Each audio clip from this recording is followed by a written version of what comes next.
matter of the people of the state of California versus Orenthal James Simpson, case number BA096. And so, my fellow Americans, ask not what your country can do for you. Ask what you can do for your country. Boom. Hey, Taylor. Hi. How are you liking my newly shaven, completely smooth face? I like it. I feel like should I take our logo and just like, I don't know, figure out how to like make your face smooth on the thing. Use some whiteout, maybe? Yeah, yeah, yeah. Yeah, I'm getting used to it. I forgot what my face was shaped like, and I'm not happy about it. But hopefully, it'll eventually grow back a beard, and I will be thankful for that. So, Cool. such is life. It'll grow back. I better. It literally better. I can't go through life like this.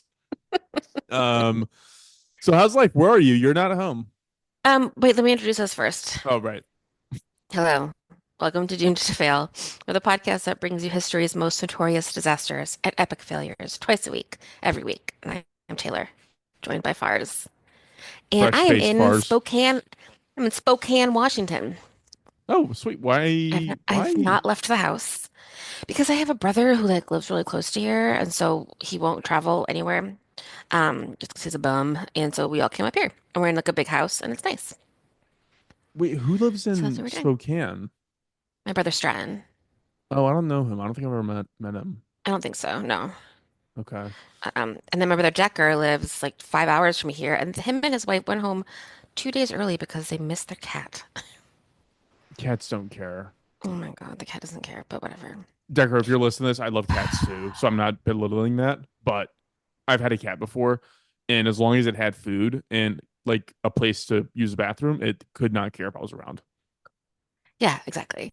It's fine, but whatever. But my dad's here, my sister's here, my mom's here, everyone's here, we're having a good time. Hey, Playing question for games, you. doing a puzzle. When did you go up to Spokane? Uh, Thursday. Okay, so maybe you're not seeing. Is anybody else like noticing a lot more like military stuff happening around them? I thought you would, given where you live, but like there's also like an air base near Austin, and I'm like, there's Hmm a lot more stuff happening. I'm like, I know that intercontinental ballistic missiles are being tested by Russia, and Ukraine is hmm like hitting bombs in Russia, and we're about to have a transition of power. Like, I'm starting to regret all the negative things I said about the US spending money on military because I'm starting to think we're going to need it. I mean, I do feel like every once in a while there'll be like a ton of helicopters or like because I live so close to that base, like they'll bomb the shit out of it sometimes and like the whole house, my whole house will shake.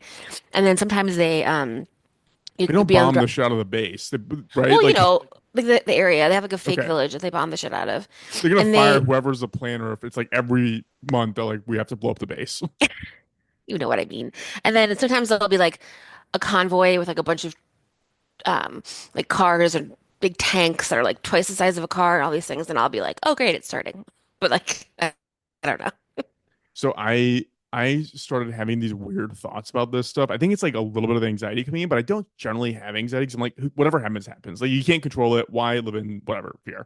But I started Yeah. having a little bit of pangs of anxiety. And like the reason I recognize that this is probably really anxiety is I was doing the math on, well, I'm in Texas. Everybody here is armed to the teeth, so I'm probably safe. And then I was like, think about it, Fars. If everybody's armed to the teeth, then you wouldn't go in and fight them using the same weaponry. You would just nuke them and go somewhere else. So I was like, maybe it's not a good thing being in Texas. I mean, do you mean like the American military is going to try to fight Texans or like Russia's going to try to fight Like Texans? Russia. I'm not going to come over with like handguns. Yeah, they're going to nuke us. Yeah. Okay, I mean the anxiety is real. You just made the I mean, anxiety even more real because you just said it out loud, and I hadn't actually said that out loud to myself, and you just said it, and so now it's real. cool. Sorry. I mean, you probably won't even notice it'll happen so fast. No, that's saving grace. Mhm. So we're gonna get into our fun episode today, and I think I'm gonna go first. Yes. And you know what? It like touches on kind of what we've been talking about here. It's a little Oh, bit death oriented. maybe that's why you're So feeling anxious. Yeah, maybe. Although I just came up with this topic. Well, no, I didn't. So I'm going to give Rachel a shout out because Rachel's the one who suggested it. Because I was like, Rachel, I'm having writer's block. I don't know what to write about. I don't know what to talk about. And she was like, what about this topic? And I was like, that's pretty good. Yeah, I'll do that. So that's what I'm going to do. You do it. I I'm can't going to do wait. it. Okay. So today I'm going to cover medieval executioners. Ooh, fun. Isn't it fun? That is fun. I'm excited. Oh, actually, also Taylor, speaking of like scary things, I'm probably the last person in the world who's seen Barbarian, but I watched it last night because Rachel was like, "You cannot watch another movie until you watch Barbarian." So like, we're just gonna sit here and you're gonna watch it, and I don't think I've seen it. it's a good one. You should. Okay, so Yeah. I thought I would have assumed you've seen it, I but like might since you haven't, have. I think I saw part of it. I need to watch it again. okay, I'm not gonna talk about it then. It's on Hulu. It's free. Um, So watch it because I don't like watching movies that are hyped because I'm like I don't want to follow the crowd. And so I know. now, and I think like you're kind of like that too. I think we're far enough away from the hype where it's okay for us to watch it now. I agree with that. I agree with that because I hate when you're like, oh, it's the scariest movie ever, and then I'm like, well, then I'm gonna be hyped for it to be the scariest movie ever, and it's not going to be, and I'm gonna be like really disappointed. So Okay, take away what I just said. It sucks. It's a horrible movie, but watch it. I will. Okay, thank you. Anyways, okay, back to our topic. So medieval executioners. So I'm going to go through a fun little history of executioners, along with things like compensation, their social status, how they got the job, and talk about kind of like one executioner in particular and like what his process was and how it all kind of worked out if you were a condemned person. It was really interesting. A lot of this stuff is stuff that you probably assume you know because you've watched like movies, but Hmm. there's details in here that I did not know that were really, really interesting. Also, Cool. a big part of the reason why I like love the idea when Rachel brought it up is I went back and looked at the R.L. Stein book, Night in the Tower of Terror, and it's a picture of like an Ooh. executioner on the front of it. And I was like, Did yeah, did you this is buy it. them yet? You should buy No, them. no, I was gonna go to IKEA later and get a bookshelf. Oh, I'm so proud of you. I'm gonna get a bookshelf first, That's and I'm gonna get a incredible. That's half price incredible books. news. I Thank love it. you. Thank you. I know Rachel was like, you have all these self-help books that you never read. And she's like, it's not working. You can't just buy them and keep them on your It's not working. shelf. So let's talk about how somebody becomes an executioner. So one thing to note is like all this is medieval history, and medieval history was like really not that greatly documented. Like there's no details in a lot of this stuff because a lot of people were uneducated, were illiterate, and so like some of this stuff you Hmm. got to piece together. Which is why the last story I'm going to tell about this is going to be really super interesting because it's super super detailed. But Even if it's not true, I'll believe it. thank you. So there wasn't like a hard and fast rule. Most of the time, it seems like whoever like the constable, warden, or whatever lord was in that region would kind of decide who would be the executioner. And sometimes this would be like the local butcher, or sometimes it would be a criminal who was supposed to be executed. But then they were told that if you do it, then you won't be executed. There's a woman in Ireland Hilarious. named Lady Betty, or yeah, Lady Betty, and she was a condemned who became the executioner for like all of Ireland for like 50 years, which was Whoa. super super interesting. And it was like the first time I think a woman was the state sanctioned executioner for a country. Pretty modern stuff actually. Yeah, good for her. Um, and then the other thing that would happen is that this would be something that you would be handed down from generation to generation. We talked about like the caste system in India forever ago. I didn't Hmm. realize this, but like there kind of was a caste system in like Europe too. And Hmm. like this was part of it. Like if you were part of, a family of executioners, then you were like the untouchables. You were like the lowest of the low. Um, but regardless, very few people ended up doing this voluntarily, which I'm going to get into here in a minute, or why that is. So most of the time, like a town executioner wouldn't actually they wouldn't get paid like much, or if they did, it was like a very, very modest amount. What they would Hmm. typically get is free or heavily discounted lodging. They didn't have to pay taxes or tolls, and sometimes they would get this privilege that I never heard of called havage. Have you heard of that before? Mm-mm. Some people had this privilege in medieval time called havage, which was it entitled them to free food and drink. So you just like go into a bar and be like, just give me free beers, lager, whatever. It's kind of Oh, cool. that seems nice. You know what money you would save? I would save so much money. Wait, like you don't need to be paid that much money if you're getting all your food and shit for free and no taxes. and no It's taxes. great. Um, this one's the really fun part. So a lot of times you would also get paid by the person you're killing because you can rifle through whatever was on that person's like on their person at the moment of execution, or if they were like a noble person, sometimes the noble person would have assistants nearby who could pay the executioner after the execution. And the reason you would do this, I mean, sometimes these people would actually have cash on them to go to the Hmm. executioner because they didn't want you to mess it up. They didn't want you to sit there and hack at their neck for 20 minutes. They Yeah, wanted yeah, to yeah. like fast. And if it was done fast, it's like, hey, you can rifle through my bloody torso and pull out Oh my whatever cash you God. want. Wow. It's great.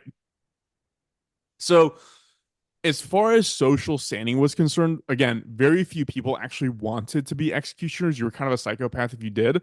Being an executioner meant you were pretty much shunned from society, which is why, like, in the modern version of like executioners on TV, they're always wearing like a mask to hide their Right. identity.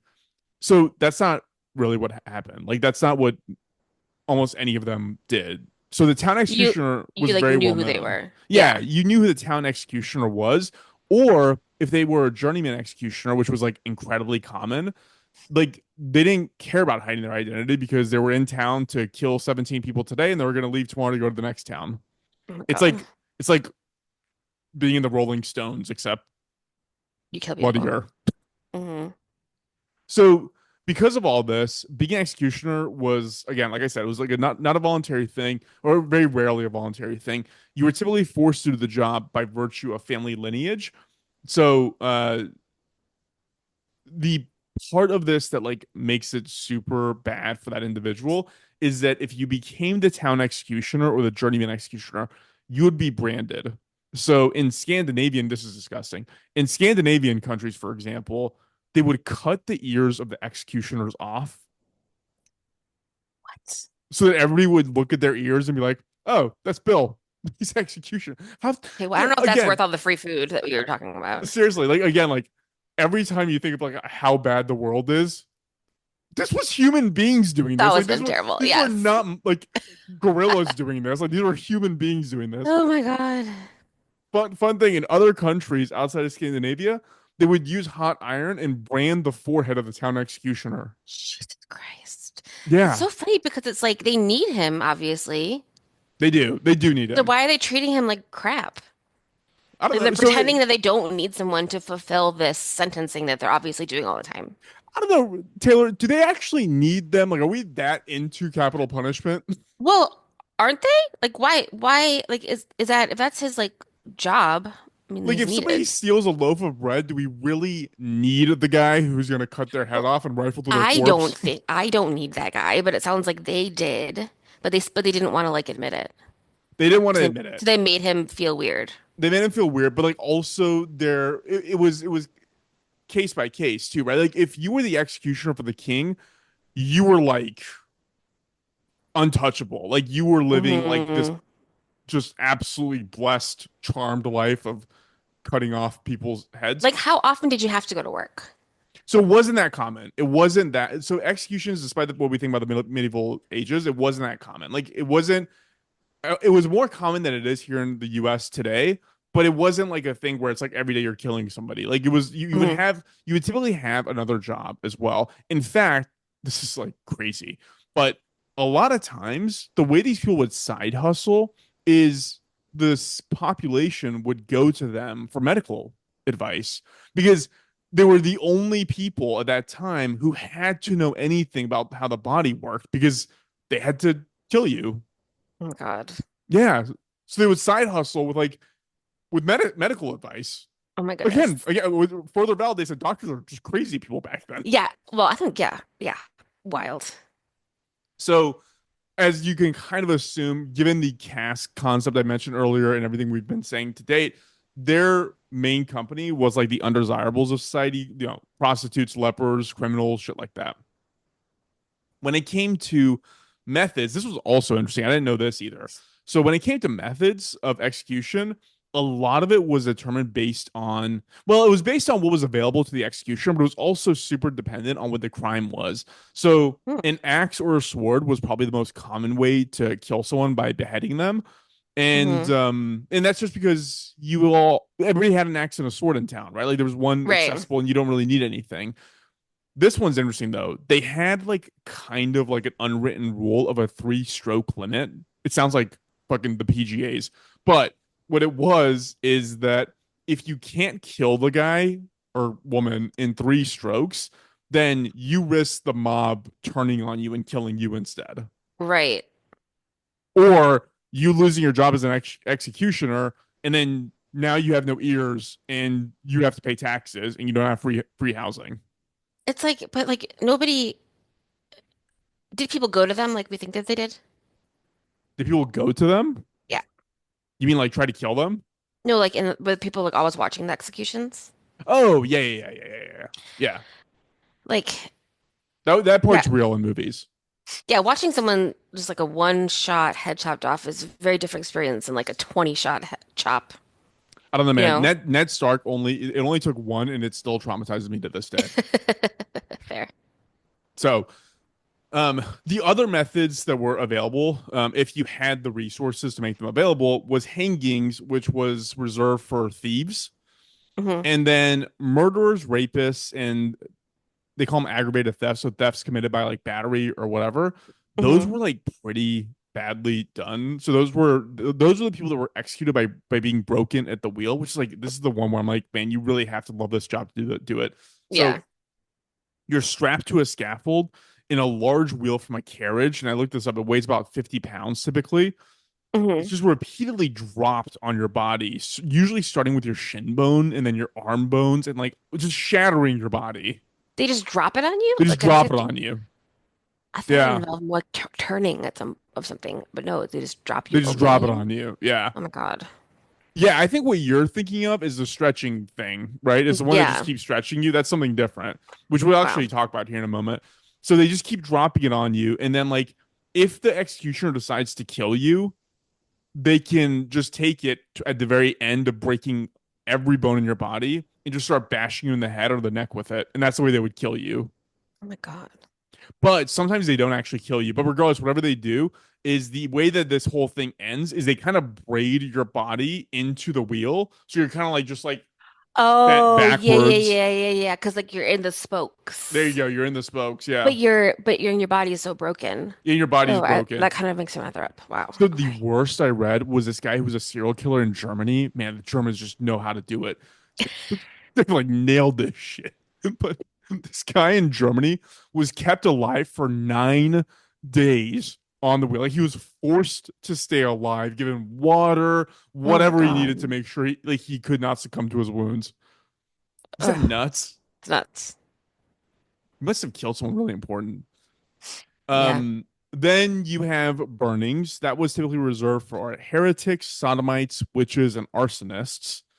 Then you had drowning, which is I mean, that's a fun little gendered thing. So women were typically the only ones who were drowned. Um, Yeah. and that was typically for either adultery or for infanticide, killing their kids. So, That's um, terrible. I don't know. I think I would take the cut your head off, then Yeah. the drowning, and then I don't know, man. It's a toss up between burning and the wheel. I Like know. I it's like know. such a toss up. It really is. I guess. I mean, the head chop off. I think is the best by far. As long as Yeah. it's like one hack, you don't have to worry about it. So the worst is kind of what you were discussing earlier, and the one that we're probably the most familiar with, which is like being drawn and quartered, and that was the punishment reserved for traitors, basically traitors of the state. So Hmm. first, the person would be dragged behind a horse to the scaffolding. That's the drawing part. They're being drawn to the scaffolding. Oh. They would then be hanged, but not like drop hanged. They didn't want to break their neck. They just wanted them to like suffer being hanged. So they would just do it until like they were gonna pass out, but then drop them. Oh my God. Then the real show starts. That's when they would disembowel them alive and they would put their entrails on a fire so they can watch their entrails being burned in front of them. And then at that point, they would either be beheaded or if you really wanted to continue the punishment, they would have their limbs tied to separate horses. It would rip the body end from end. That's the quartered part, Wow. which I they did understood. to Mel Gibson. Yeah, they did. That's what I was gonna say. I remember his entrails being taken out. Yeah, that was real. That was actually what they would do. Hmm. It's unbelievable what we've done Wow. to each other. I know. People, man. So I, in the middle of all this, I like started looking up like random punishments, and like there were so many interesting ones. People get so creative. Like we are so good at coming up with ways to like just destroy each Hurt other. each It's other. Yeah. fantastic. So Hmm. one thing, okay, so this wasn't like a death punishment. Did you know that like washing someone's mouth out with soap was like a legitimate punishment for children who use inappropriate language? I feel like yes, but like it just sounds crazy. Yeah, they literally did that. Yeah, Crazy. that's terrible. This one was fun. So this is a thing invented by my people, the Persians, which is called scaphism, which you might have heard before. But okay, again, this is my people, so I'm allowed to say these things. It was described by a 12th century historian, a guy named Johannes Zonaras, something, I don't know. It's a very old timey guy. And he described it as, quote, the Persians outvie all other barbarians in the horrid cruelty of their punishments, employing tortures that are peculiarly terrible and long drawn, namely the boat. So, what this was it would take two boats, like little like dinghy type boats. They would put you inside Hmm. of one of them and then screw the other one on top of you with your arms, legs, and arms or head outside of it. Then they would force feed you until you vomited milk and honey, and then rub Hmm. milk and honey all over your limbs, and then just like set you out onto like a river. And then what would happen is you would just shit your brains out, and then animals, insects, and everything else would start eating you as you like decompose inside of this Oh thing. my You would stay God. alive. I mean, you'd stay alive a very, very long time while this is happening. Oh my God. Um, he also described it something along the lines. Okay, so he goes, quote, moreover, his belly distended as it is with milk and honey, throws off liquid excrements in these putrefying breed swarms of worms, intestinal and all sorts. Thus, the victim lying in the boat, his flesh rotting away in his own filth and devoured by worms, dies a lingering and horrible death. That is horrible. Like we are, man, we're creative. Yeah. Um, so there's one guy that I found that was like super interesting. So there's a guy named Franz Schmidt, which, as you would predict, is a German executioner who lived Hmm. between 1555 and 1634. And he's unique because he was able to provide kind of like a behind the scenes insight into the whole thing. And like I said, a lot of times, people were uneducated, they were illiterate, they couldn't read, they couldn't write. It's like you didn't really have a ton to go off of historically of like what was going on. And so this was one of the few Hmm. times where you have someone who was educated and insanely meticulous about documenting every detail. He ended up documenting 361 executions that he carried out, including Whoa. who the condemned was, the date, the location, the manner of death, like every detail of this was documented. It was incredible. So he described Hans Vogel as kind of like the typical condemned and what would happen to them. So this was in his diary. This is in Schmidt's diary as kind of like a prototypical example of what would happen. Hans Vogel was a murderer in Germany that was Schmidt's first execution at 18 years old. And Wow. this part was gross. It was like at first what they do is they start practicing on like vegetables like pumpkins and stuff. Then they graduate to like a puppy. Like they would cut a dog's head off. And it was like, just go to the person. Like, why intermediary this thing with a dog? Just go straight to the person. Like, the dog didn't do anything to deserve it. Um, so here's kind of the day in the life. So the day, the day before, so this person, the condemned would be moved to a relatively larger cell. And the entire goal for the state at this point is to make sure that this person is healthy and as comfortable as possible. If they're ill, if they're sick, or anything else, they would typically delay the execution until they're back. This is all tied to like religious doctrines around like you need to know what you did and why you're being punished. And like if Hmm. you're out of your mind, delirious, and it's not, God needs to know that you did a bad thing. Right, right, right. So typically on this day, he would receive visitors, friends, family, and the chaplain. Sometimes they mentioned the widow of the person that the condemned killed might show up, and like a way that they would show that they forgive them is by feeding them something, like bringing like some home cooked meal for the condemned to eat. Hmm. Um, and this will be around the time that they'll be given their last meal as well. So at that point, they're put into like a really nice white linen gown, and then that's when the executioner, in this case Schmidt, would finally show up at the entrance to the cell. And this is Oh, crazy.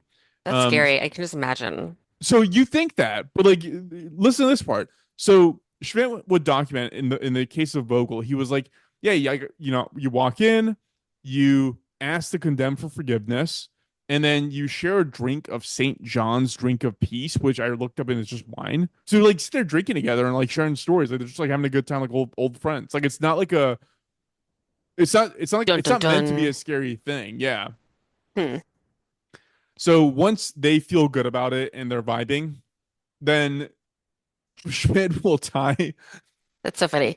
Are we vibing? No, we're Not not. yet. We need like We need like 17 more years. yeah, like six more years and just open that door for a second. So at this point, he would tie their hands, and then he would take them to a thing called blood court. Sounds cool. Um, that's basically a court that's all for show. So at this point, the person's already confessed or they're proclaimed guilty, whatever it is. Hmm. Sometimes this is done in jail, but there's other times when it's like a high profile case when it's done in public, like at the location where the execution is supposed to take place, where they'll do it. So what'll end up happening is that they'll be led out to this blood court where a judge will read out the offenses, and they'll end it by saying, quote, which being against the laws of the Holy Roman Empire, my lords have decreed and given sentence that he shall be condemned from life to death by blank, insert the execution type. Hmm. So the prisoner would then give a final statement, but mostly this was for them to basically absolve the guilt of the judge and the executioner by saying, hey, I get it. You know, we're good. We're fine. Like there's no issues here. I'm bad. I did a bad thing. Yeah. So from there, he would be led to the execution area, which in Vogel's case was to be done by beheading. In this case, the historical record is a little muddled on whether he just like kneeled or exposed his neck on like a piece of a block of wood or something. But Hmm. regardless, in this case, he was killed with one stroke of Schmidt's sword. We know that because in his entire career, 361 deaths, executions, he only ever had to use a second stroke twice. So this guy was really Nice. good at it. Hmm. From there, he would turn to the judge and ask, quote, Lord Judge, have I executed well? Question mark. And he would reply, quote, you have executed as judgment and law have required. It's like so formal. So formal and just again, I think it's weird that they like need them so much. Yeah. Yeah.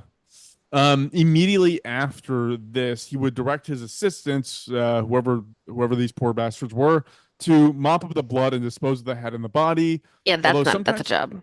But although sometimes apparently they would take the head and like it was like a way to publicize like legally what happened. So they would like take the head and like stick it somewhere in public because like what if somebody like what if that guy had a debt he could collect and then the person who's supposed to pay him the debt doesn't know that he's dead and then like I show up and I'm like, no, I'm that guy. I'm Vogel. And it's like, give me the money. You know, like you gotta like publicize it for legal reasons that this is the guy we actually killed. So it wasn't Hmm. actually just for pure, I don't know, atmosphere and But I guess mood. like no one could read, so they're not like putting it up on in the paper. They're just like showing you this head. Yeah. Yeah. Ooh, Also, I'm sure around October it was like super fun to walk around and see a bunch of like spiked heads hanging around in the I don't market. think so. I think that's weird. I think it's too much. There's a scene in The Great, the show about Catherine the Great, that didn't happen in real life, but like the he gives everyone a head of like the people that he hated and like at a party, and everyone's like, "Ooh," and she's like, "What?" 'Cause it's I mean, obviously. that would be a fun. You'd remember that party at the very I mean, least. forever. That's true. Um, so that's it. That's a little history of Fun. executioners, and I think I'm going to do a little bit of a medieval thing because I have another topic that Love it. touches on this for next week. Nice. That I think I'm going to go off of because I started like, you know how this is. When you start researching one topic, it takes you in like 17 different directions, Yeah, you're and like, oh my sometimes, gosh, that's other things. yeah, it just goes to show like we know very little about anything. I will try to learn how to spell the word medieval because it's hard and I Thank you, can't. Taylor. Thank you. I felt like an idiot trying. What It's was that? so hard. It makes no sense. I can't even right now say how I think you would spell it. It's just like not what you think. I hope I did it right here. It's yeah, because the evil is eval, not Yeah. evil. But you say evil. Ugh, Yeah. it's weird. Dumb. You're Anyways, fine. so that is my fun little topic. Hopefully the audience enjoyed it. Hopefully, if you didn't, you can write to us. Tell me I'm terrible at doomedtofellpod@gmail.com. Reference me by name so I know that I'm the terrible one. Perfect. Perfect outro. Yeah, thanks everyone. We are on all the socials at Doomed to Fail Pod. We will see you over there. Sweet. Cool. Thanks, Farz. Thank you.